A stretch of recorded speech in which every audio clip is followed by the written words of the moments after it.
Bonjour chers auditeurs et chères auditrices de notre web radio R212, notre auteur Naïm Kamal, en sa qualité de chroniqueur invité, partage son avis et sa réflexion avec vous dans cet article intitulé « Le Maroc conforte son axe stratégique avec Washington, Alger s'enferme dans sa litanie ».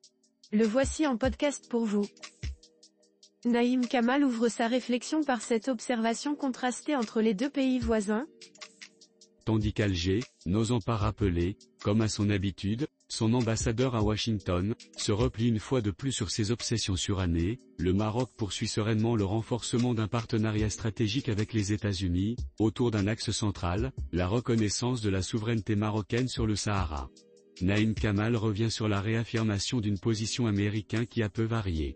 Mardi, à Washington, Nasser Bourita, Premier ministre marocain des Affaires étrangères maghrébin à être invité par la nouvelle administration américaine, s'est d'abord entretenu avec Mike Waltz, conseiller à la sécurité nationale du président Donald Trump.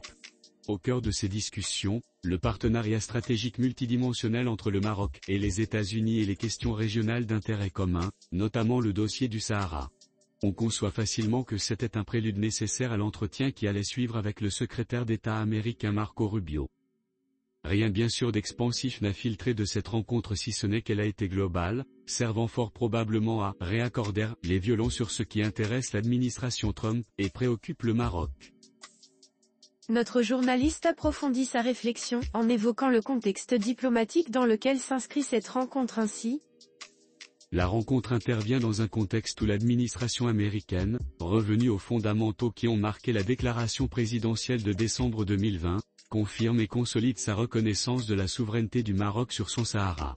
L'entretien parallèle entre Nasser Bourita et le secrétaire d'État Marco Rubio a permis de le réaffirmer sans ambiguïté, les États-Unis considèrent que l'autonomie sous souveraineté marocaine constitue la seule solution viable, sérieuse et durable.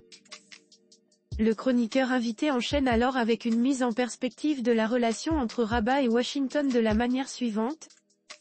L'axe Rabat-Washington, fondement d'une stabilité régionale, ce n'est pas la première fois, ni sans doute la dernière, que l'administration américaine, qu'elle soit républicaine ou démocrate, met en avant la solidité de l'alliance maroco-américaine. Mais celle de Donald Trump est plus franche dans son soutien et c'est sur cette base qu'en décembre 2020, l'actuel et ancien président des États-Unis avait signé un décret présidentiel historique reconnaissant la souveraineté pleine et entière du Maroc sur l'ensemble de son Sahara.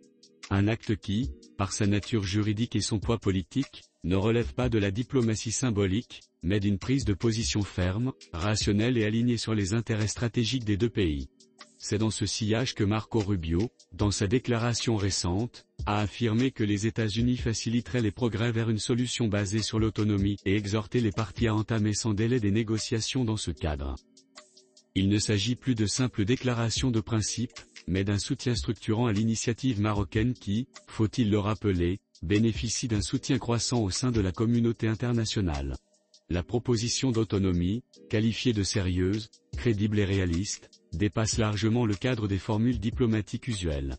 On verra plus tard ce que l'administration américaine met dans ce qu'elle désigne par les vocables « une véritable autonomie », Rabat n'étant pas fermé à la négociation qu'il appelle de ses vœux.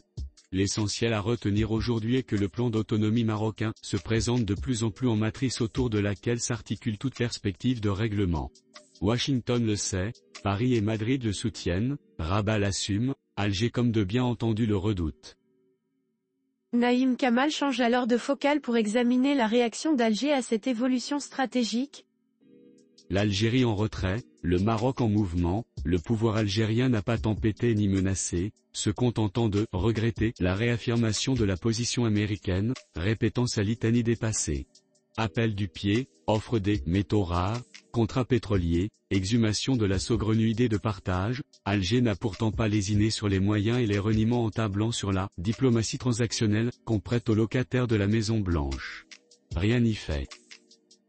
Et enfin, l'auteur conclut son article avec une critique sévère de la posture algérienne, à ses yeux en décalage avec les réalités géopolitiques actuelles en ces termes. À défaut de reconnaître les mutations régionales et internationales, toujours en retard d'une révolution, l'Algérie s'enterre une fois de plus dans sa rhétorique de rejet, réduisant sa diplomatie à l'art de l'indignation et du bégaiement. Chers auditeurs de la web radio R212, Merci d'avoir été à l'écoute de ce podcast, et de partager avec nous ce moment d'échange et de découverte. Votre présence et votre fidélité sont notre plus belle récompense. On se dit à très bientôt, si vous le voulez bien. Avec toute notre gratitude, l'équipe de R212.